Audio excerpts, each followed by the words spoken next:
Good morning. Good morning. Let's start. I'm going to start talking about get ready for spring and summer herbs and veggies. You probably think I might be mad because this morning I saw there was a lot of frost still. But I can show you the example already. Look at our peach nectarine tree, it start blossoming already.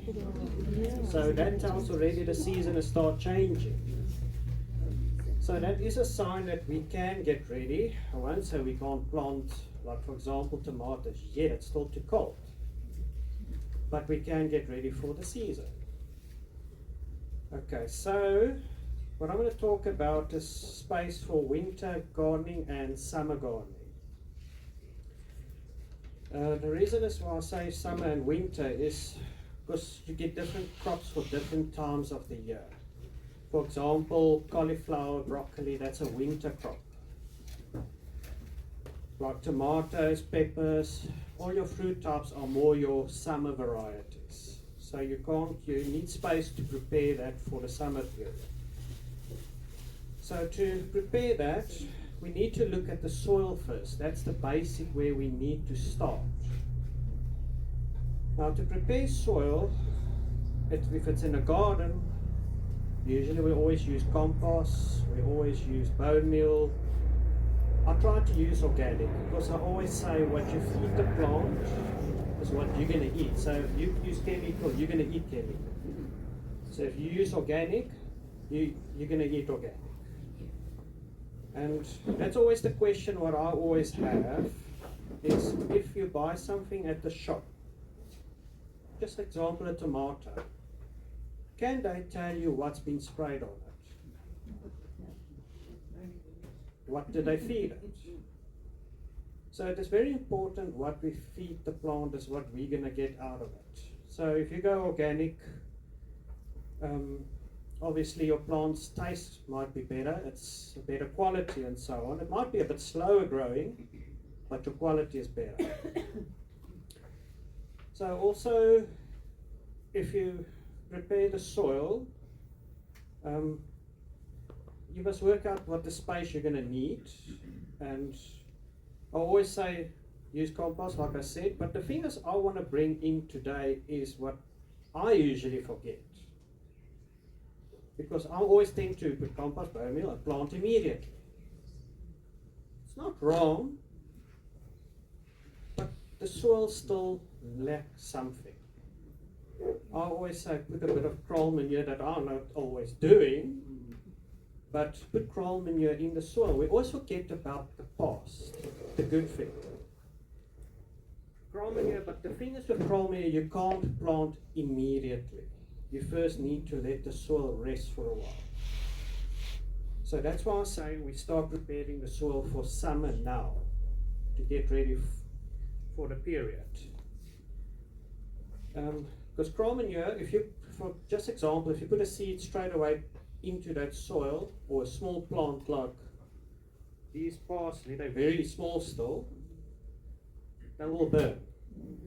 So that's why you need to give a soil a rest. You need to get the soil first, get ready for the season. And all the things that's too strong, get the balance right. And then also, we can start looking at sowing your summer seeds, but make sure you've got a place where it's warm, so they don't get the cold weather. Now for preparing for the seeds, I always like to use like a little greenhouse type of thing.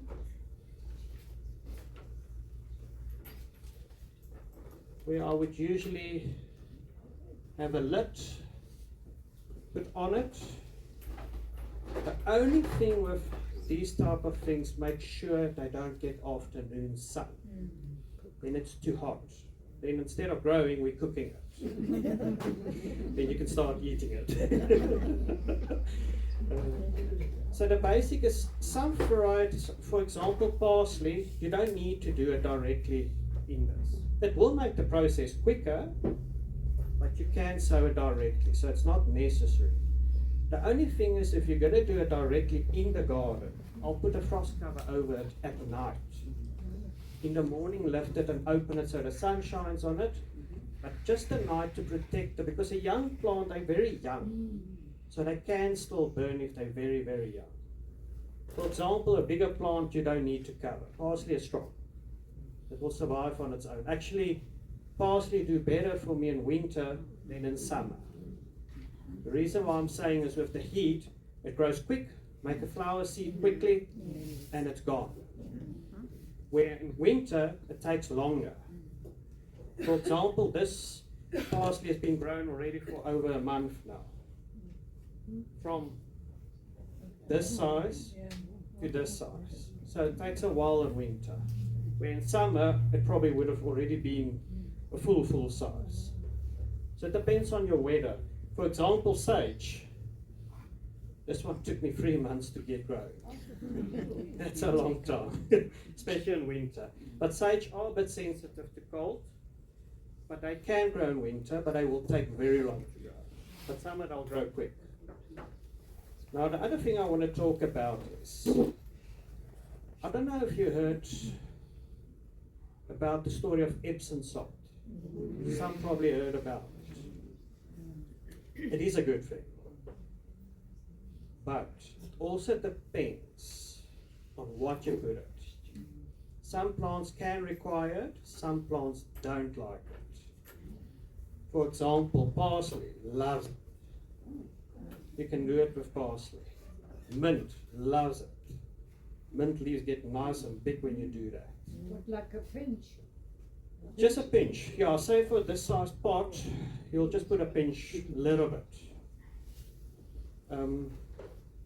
But if you do it on sage, you'll kill it instantly.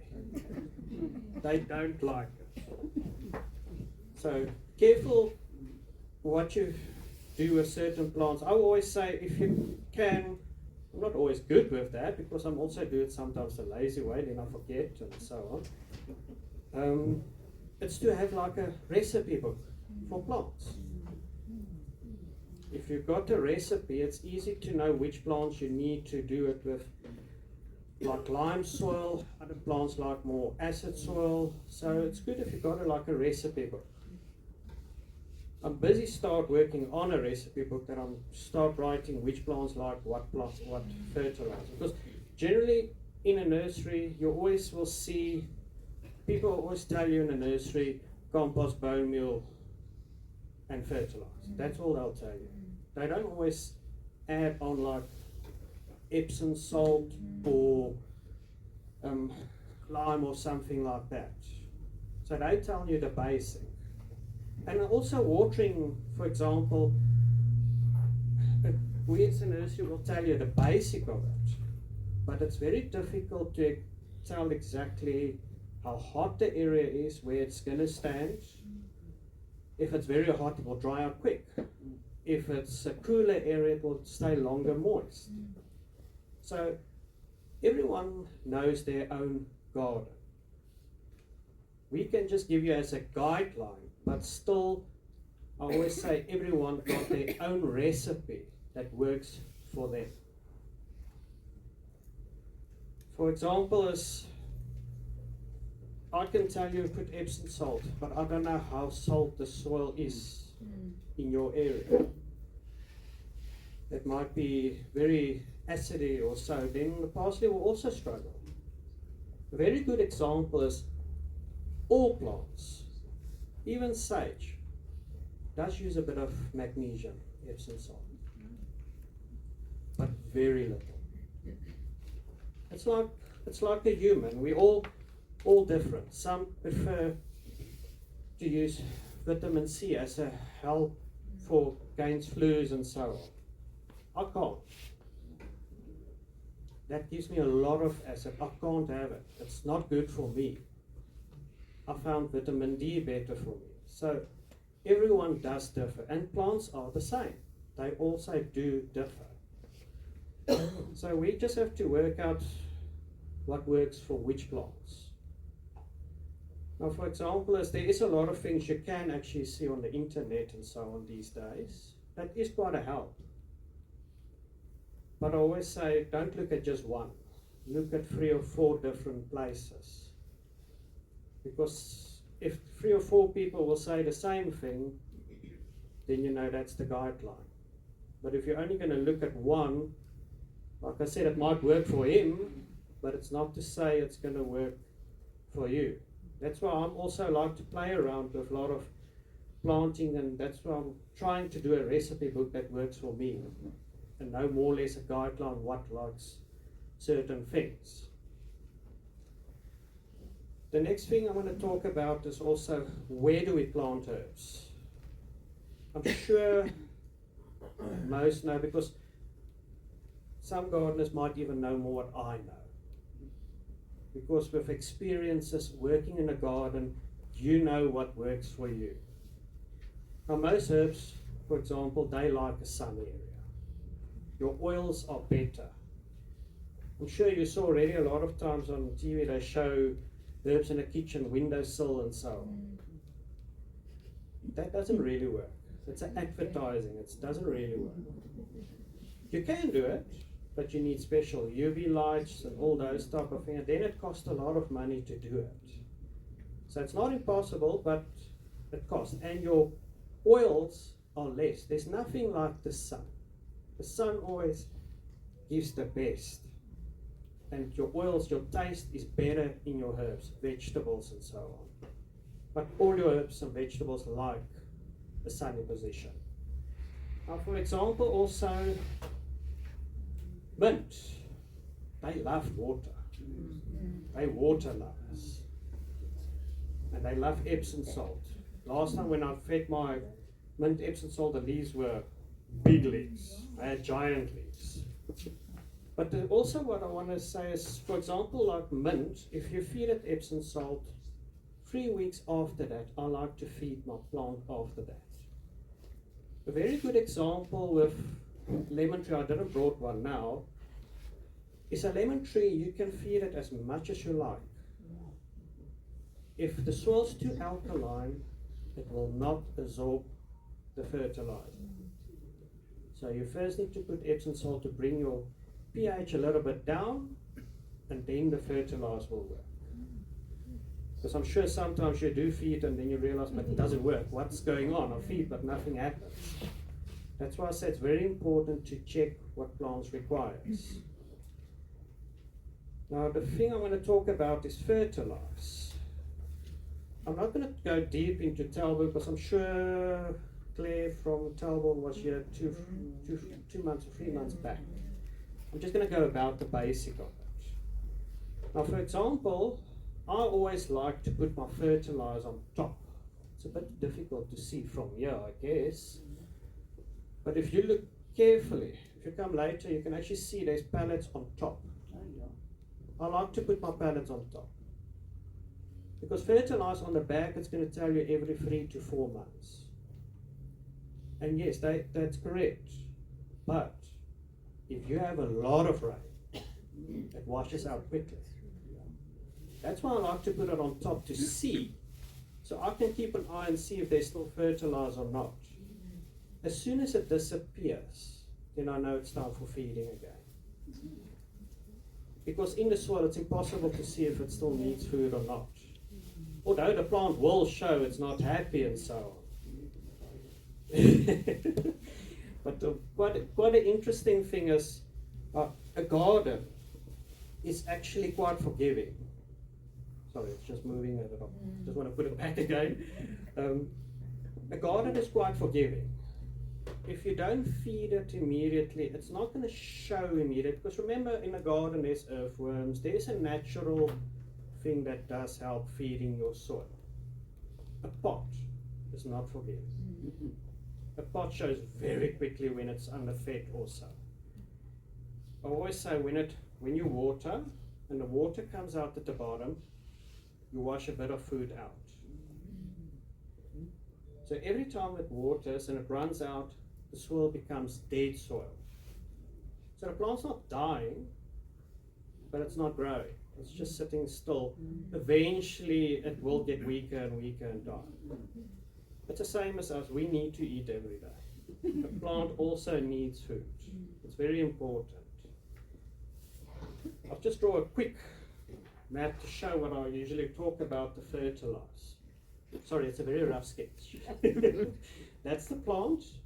Then I put the soil level and the roots. The reason why I also like to put a fertilizer on top is, so that's my fertilizer. As you water, it goes down to the roots.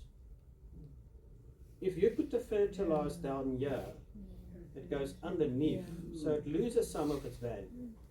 If the roots grow down, it will get, but it still goes down, especially in containers. It washes out. If you put it at the bottom, it's just going to wash out. You lose the value. Now, also about fertilize, I like to use certain fertilize certain times of the year.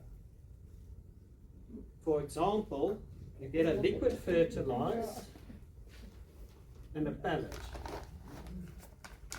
The reason why I'm saying I like to use certain ones, if you want a quick reaction, I like to use liquid. But, say for example, 1 year, it wasn't this last summer, I know we had a lot of rain this last summer, but there was another year we also had a lot of rain. And I always stayed on liquid. I love my liquid fertilizer because you get quick reaction. Say for example, if I put this on in a week's time, you see already growth. But 1 year it would rain a lot and I used liquid fertilizer. I didn't get a response. With the rain, it washes out quick. There's not enough food. Then I realized it's better to use the pellet, especially when it's a lot of rain. Then I actually realized, but actually, why don't I do both?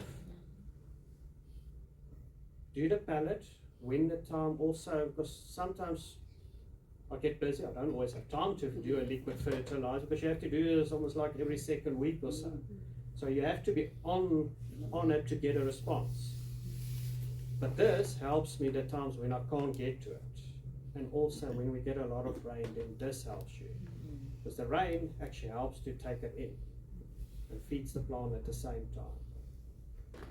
Now, like I said, I'm not going to go deep like Claire already, because she probably told you all the fine details of the fertilizer. But I'm just going to show quickly. I always say fertilize it can be confusing sometimes because it's not always 3 numbers. Now fertilize, I'll just use an example of this one and the red one. The easiest is just to understand the first number is always leaf growth, the middle one is root feeding, last is fruit and flower. That's a basic. Like I said, for example, these fertilizers, they've got a lot of info on here. Like Claire would explain you all the fine details. There's also a lot of minerals and stuff in here that plants require. The same as in our foods and teas. We also need a lot of minerals. We actually get it from the plants as well.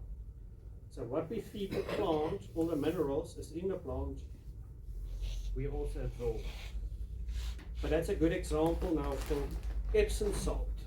Epsom salt, if you feed a plant, you're also going to eat it. But Epsom salt is very healthy. But take a teaspoon of this.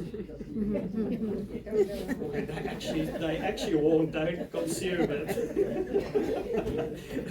They do warn you about it, but it's a very healthy product. It's better let the plant eat it than you eat it, because then the dosage is right.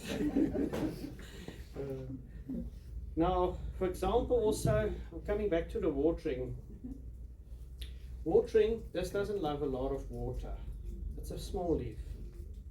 Easiest with plants is needle leaves, like small leaves, grey leaves.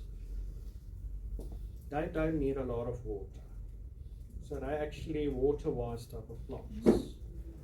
Your green leaves and your mints and stuff, parsley and mints and so on, they love water. Sometimes people say, but parsley don't love water. They actually do. They actually do. The secret with parsley is one of the best indicator to show if there's enough food in a garden. If they start going yellow and so on, you know there's already not enough food. because they're hungry plants. They need a lot of food to be nice and green and healthy. So that's a very good indication of plants inside. Now, for example, going back to the beginning of the time that I talk about different soils, different winter and summer gardening, it's good to have 2 areas. Because, like I said, you prepare now for your summer stuff, but your winter stuff is not ready yet. So you can't take it out yet. So you still need to wait for that to finish. So it's good to have 2 areas. Prepare your soil, let it rest, and then you can start planting. Some of the stuff I said you can plant directly, like parsley, lettuce, you can do it directly in the soil. Although just wait if you do use gravel. I prefer to use it, but sometimes, like I said, I'm not always patient enough to do that. If I do it today, I want to plant now. But you'll definitely see a different result if you use gravel. Because if your soil base is right, your plant is also very happy. Now, spraying insecticides, especially parsley, they love getting aphids. They do. Especially around your base. And the best guys for them is ants. The ants like to put them there, or they fly, go sit there, female, and then she will start laying the eggs. And the ants will go there and put soil around those aphids to protect them. So they're quite clever to protect, because we call it in the nursery, the ants, that's their cows, the aphids are their cows that they milk. Because they actually do, because as soon as an ant goes to an aphid, it releases a sugar water, and the ant drinks the sugar water. But the ant will also decide, okay, no, let me take it to another plant and put it there to start more different areas. Most people think ants are the problem in the soil. They're not always the problem. I actually like to use them as a guide to know that plant needs attention. If you see ants running up and down a plant, you know there must be aphids or mealybug, those type of things, because they indicate to go feed from them. So if there's no ants, the plant should have no problem. Still investigate. Don't. I would say don't leave it now, because plants you need to look after. If you don't look after it, sometimes I even do that. Sometimes I'm waiting until I see it. Ooh, the plant's full of aphids. The damage is done. It's good to check on a regular basis. If you see 1 or 2 aphids, fix the problem as soon as possible. With parsley, I always like to spray Ludwig insect spray. This one, that's garlic, canola oil, and chrysanthemum. That's the ingredient in this. That's the only ingredient you'll find in it. It's organic, so it's not harmful. But I like to spray, especially parsley, I like to spray the core of the plant, because that's where the problem will happen. Other plants you probably need to spray, for example, mint, sometimes underneath, they like to get white fly and those type of things. Now, coming back to spraying, I always only use 2 products, especially for edibles. It's only these 2. Because sometimes it can be overwhelming when you get to all the poisons and so on, because you get a poison for ants, you get a poison for aphids, you get a poison for... Sometimes that can be very confusing. You don't know which product actually to use. If it's edibles, I only use Ludwig insect spray and copper count. That's all I use. That covers everything. But the secret with a fungicide is use it as a preventative. Anything organic fungicide, use as a preventative. So I would say roughly spray monthly. If it's really rainy, you might go twice a month or so. Because once a problem is bad with a fungus, it's difficult to fix it with this. I can tell you now, you'll spray how many times you won't be able to fix it. Then we have to go chemical, and it's not a nice way to go, especially on edibles. So try to keep it under control. I know I'm not always do that. And even if you think I'm working in a nursery, it's not always the same. The other thing I want to talk about is, just want to show you, just coming back to the fertilize. Those numbers that I showed you. This is 815 lawn fertilizer. I'm not talking about this, but I'm just showing this as an example. Rose, 815. So it's the same numbers. You can use this for a lawn as well. You can use the lawn one for roses.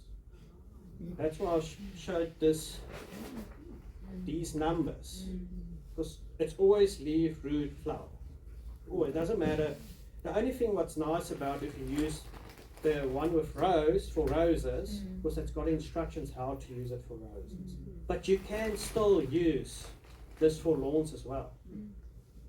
The same with your organic fertilizer, they all work the same. That's why they split it in 3 different numbers. Would you put that only on in the spring, in the warmer weather on the grass? Now, you can do it right through the year. You can do it right through. Do it. It just depends on what plants. For example, roses you don't need to do as much in winter because they're resting. But if you got parsley that's growing in winter, carry on feeding. It's important because the plant's still going to require. And that's why I also put it on top, then it lasts. You can actually see it and it lasts longer because it takes a long time to go down. So yes, you can carry on feeding. It's just like roses, anything that goes dormant, like roses, peach trees and those type of thing. A plant actually tells you, leave me alone, I want to rest. It loses its leaves. Sorry? It's like your husband.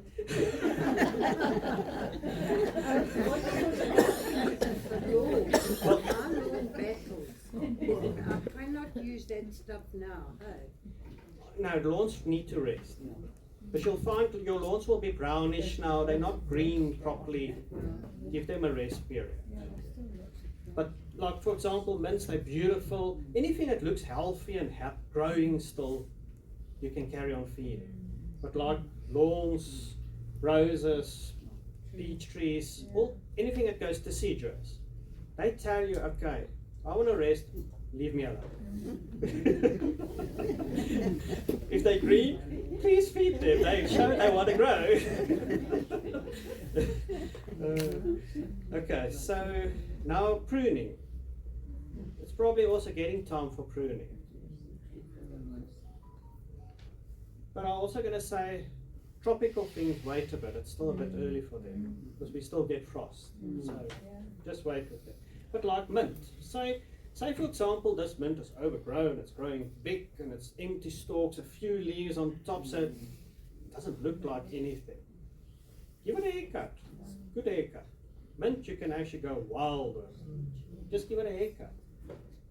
And then after I've done the haircut, give it a bit of Epsom salt. And then after 3 weeks or a month, then you give it your fertilizer like that Rika Veg orange bag. You'll see you'll have beautiful mint. But like I said, just also check, but don't go over wild with the Epsom salt. Like I said, not everything once, because some people they go, oh, it works for this plant, let's go everything. And I've done it. It's like, okay, let's see what happens if I do it on everything. That lose a few things. So let's see. I'm going to show how much time do I still got. Probably 15 minutes or so. I'm going to show an example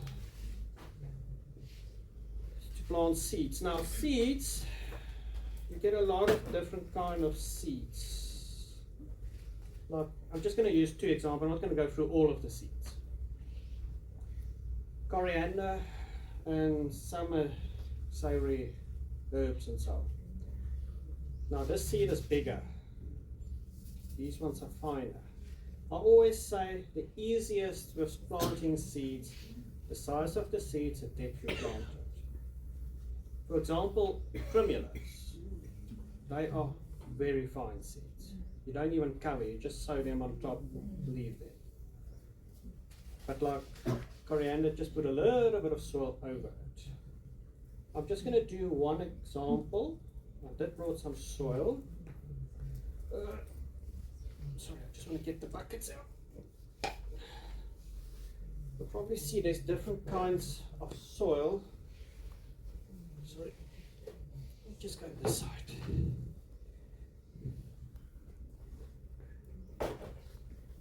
This is seedling soil. That's a nice fine mix. This is this bark seedling soil. It's easier for the vegetable seed to grow, especially if it's a small seed and so on. You can use your normal potting soil, it's not wrong. But the only thing is with your normal potting soil, it's got big pieces of bark. So it's difficult for the seed to lift. So then the seed will grow sideways and it's not a strong plant. I always like to use, I'm sure you've heard so many times already, acquired blocks. That is critical. I always mix it with my soil. Nice when you've wet it, it goes into a nice loose type of coir mix. I actually love playing with this. It's nice and soft. I'm just going to do a quick sample.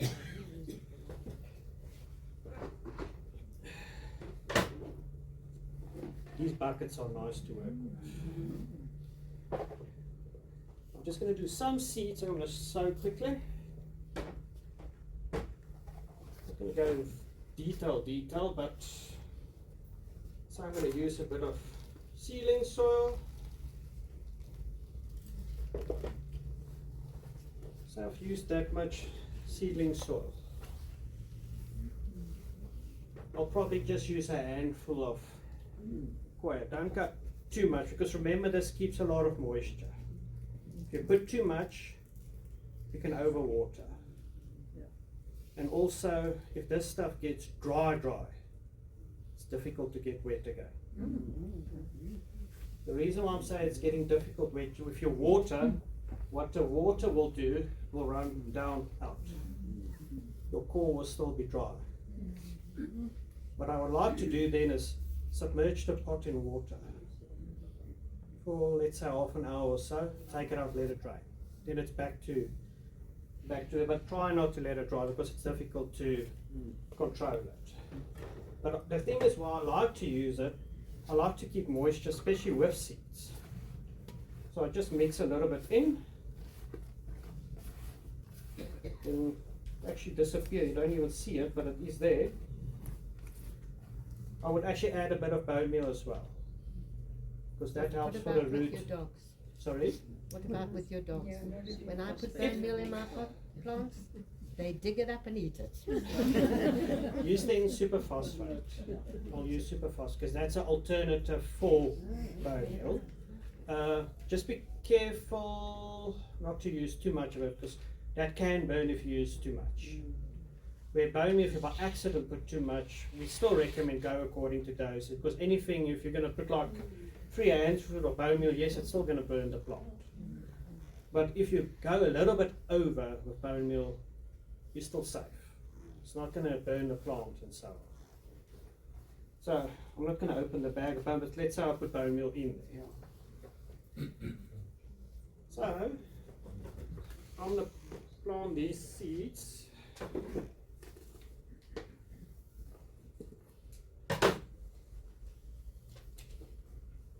We'll just get them out. Sure, you can see all the seeds now. They're tiny little things, no one will see it there at the back. It just looks like soil, almost. It's very fine. So that's difficult to sow actually with a hand, one by one by one by one. So what I like to do is, let me first put it in a packet just to, so I don't lose all the seeds. I'll call it a soil injection. So I always like to put my seed in here. You open it.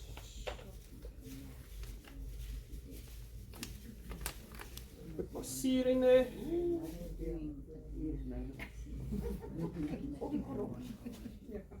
Probably one or two that fell, yes. They're also tiny, so it's easy to lose one or two. Luckily, there's quite a lot. So there's my seed in my injection. So if I actually use this, you take the lid off. That's just going to release it's probably going to release a few. But remember, not all seed will germinate. There will be one or two that won't germinate. So it's good if there's a few together. But it controls that you don't have too much in one spot. Okay? Now what I like to do, let me just put this back.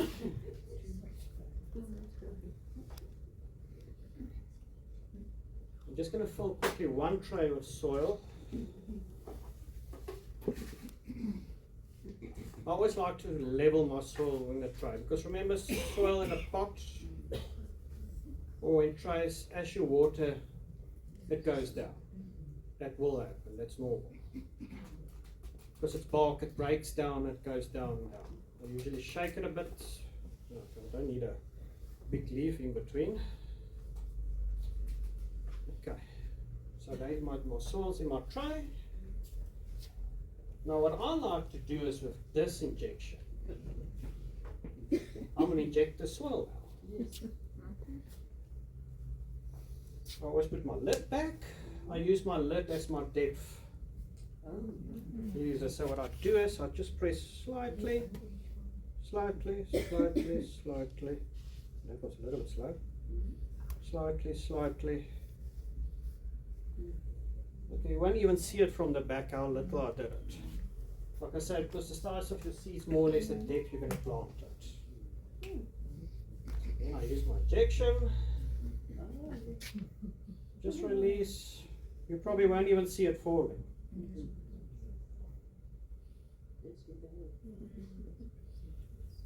And that's it. And then I cover my seeds. Then obviously you just water it. I'm not going to water here, otherwise I'm going to make a mess here. Okay, my seeds are covered. Put it in. Put my lid on. If you've got a hot area, I would recommend maybe make 1 or 2 holes just for breathing. Because it can get quite humid in there and it can cause fungus if it's very, very hot and so. But that's it. Then it's just morning sun, and that's the basics. So you can start your tomatoes, basils already. Just keep them warm. That's the main thing. If it's winter stuff that can handle the cold, just put a frost cover. That helps quite a lot.